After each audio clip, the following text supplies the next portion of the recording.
ata të cilët gjojnë kësa farë fjallë, që jo pa Ramazan, pa namaz nuk ka Ramazan, pa Ramazan s'ka namaz, janë njerëz plotësisht për mu si mbas me gaboj. Po lusë Zotin që ata të pëndohen, nuk kemi ardhur në këtë botë rastisht, edhe me refuzu në udhëhec, nuk o bash lehtë, e lere mu krijuesin që t'i ka dhënë tanat mirë. Dihet që urimi kryesor i imamit edhe çdo besimtarit është inshallah lutem Zotin që Zoti na ka pranuar Ramazanin më së pari. Nëse tani shpresojmë, nëse u pranu Zoti na shpërblen me vlerat e xherimit, vlerat e Ramazanit, si zakonisht besimtari gëzohet kur e kryen një veprim, i ka edhe emocionet e dhimbjes për shkak se ndahet për një ibadeti që për një unit Zoti për një ibadeti shumë të lezetshëm, shumë me karakteristika që vërtet mëson me eduku veten, mëson me kontrollu veten. Pra këtë ndarje shkakton pak dhimbje dhe çdo ndarje shkakton pak dhimbje, mirë po tani janë edhe emocionet e gëzimit pse për arsye se kemi arrit me kryen një urdhën e Zotit, me kryen një obligim të Zotit. E shpresojmë që Zoti na ka pranuar dhe i uroj gjithë besimtarët që kanë agjëruar, edhe ata që s'e kanë agjëruar, që e kanë respektuar edhe ata e meritojnë atë shpërblimin për Zotin, mendoj edhe pse s'kan pas ndoshta fuqi ose fizike ose kanë një herë edhe psiqike dhe më intelektuale me kuptu vlerën e Ramazanit, i urej edhe ata që në vitin tjetër me u pëndu këtë vitin tjetër me hynë Ramazan për arsye se po e shohim që Ramazani nuk na ka myt neve, jemi mirë, jemi bile hala më mirë se sa në fillim të Ramazanit. E shpresoj që veprat që i kemi bën këtë Ramazan janë pranure, por të mos bëhemi musliman sezonal,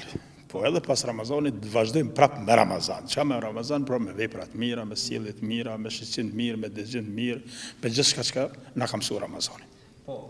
ata që se kanë agjëruar Ramazanin për shkak ashta a keni këshill? Po lut Zotin që ata të pëndohen, edhe në të morrin pak, se kanë herë në vepra njëri është mirë me këshyr edhe të tjerët, sikur në dhimbje për shembull, edhe në gëzime, edhe në vepra me bu pak si model me këshyr të tjerët që nuk i ka zgjedh kurrë, po janë shumë më mirë se sa ata në këtë aspekt për arsye se nuk kemi ardhur në këtë botë rastisht, edhe me refuzu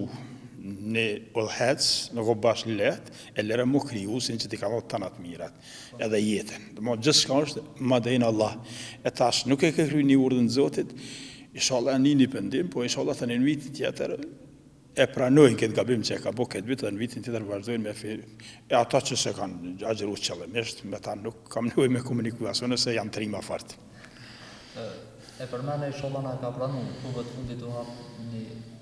një temë që është më thonë që a pranuar agjërimi pa namaz ka pas shumë dilema për këtë punë, edhe hoxhallar ka pas mendime të ndryshme të hoxhallarëve. Cila është e vërteta? Mas pari është çdo veprim që e kryen, çdo ibadet që e kryen besimtari nuk guxon me pasat mburrjen me thotë që mu ka pranuar. Për arsye se nuk është dorën tonë, është në dorën e Zotit. Pra edhe namazin kur dalim prej xhamis, edhe Ramazanin, edhe zakatin kur e ndihmojmë dikam, pra çdo veprim që e bojnë aty, çdo ibadet që e bojnë, mas pari duhet me shpresuar në pranimin për arsye se nuk varet te na, varet te krijuesi që Zoti xhaleshanu na ka pranuar apo s'na ka pranuar Ramazanin. Ata të cilët gjojnë kësa farë fjallë, që jo pa Ramazan, pa namaz nuk ka Ramazan, pa Ramazan s'ka namaz, janë njerëz plotësisht për mu si mbas me gabim, për arsye se Zoti e ka bo fenë të kompletuar, po e marrë një krahasim, sikur ja pas dikuj 1.000 euro barç. Mi alo 50, 950 ja ki barç, nuk ja ki mon 1.000, pra nëse të pranuhen të 50 sigurisht, edhe kjo, çdo njeri, çdo veprim që e banë, se kemi edhe ajet Kuranit, që Zoti na ka thonë, sa grimca në bafsh mirë e ketë Zoti. Amo edhe kundërta, sa grimca me bo keq edhe aja nuk të humbet.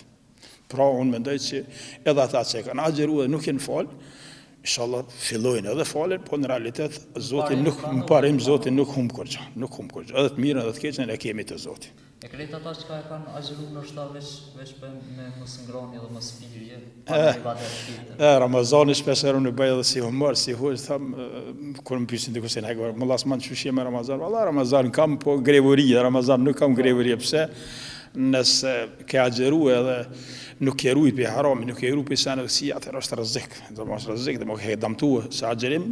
falc nuk ka. Por agjërim të dëmtuar ka, për shembull, ke fol keq, ke menu keq, ke këshyr keq, ke vepru keq, dhe më ke dëmtuar Ramazanin, në realitet Ramazani prapë ekziston, ama juaj Ramazanit që na ka ftuar Zoti me e majt. Shpërblimin e këtij ndoshta më pak sa që tu tani më varet të Zoti, po normal, nëse ti nuk e mban ato parimet që Zoti ka porositur me agjëru me gjitha pjesët e trupit, jo vetëm me lukt, atëherë sigurisht edhe shpërblimi varet edhe Tash, për shembull, i morëm nona tona, kanë Ramazan, ma shumë dhe gra tona se na, pse? Ato 30 ditë jenë qunë shefer, na kanë përgatitur ushqimin, na kemi fletë, kur na ka thirrën, hajde që ma unë shefer. E tash shpërblimi jam nuk është i barabartë me bashkëshortën time, pse? Se unë veçim që kum ngronë shefer, edhe e kum kry shefirin, e kum falë sabajnë edhe kum ra kum fletë. Aja ka uqu e ka përgatit ma herë shefirit, mu edhe fëmijëve të mi, edhe në fund prapë, edhe mas sabajt i ka pastru janet edhe ka përgatit dhe me pastru kuzhinën, pra që të si jemi të barabarë, po inshallah Zoti shpërblimin ato ma shumë se neve, për rësys edhe e meritojnë shpërblimin më të madh se ne.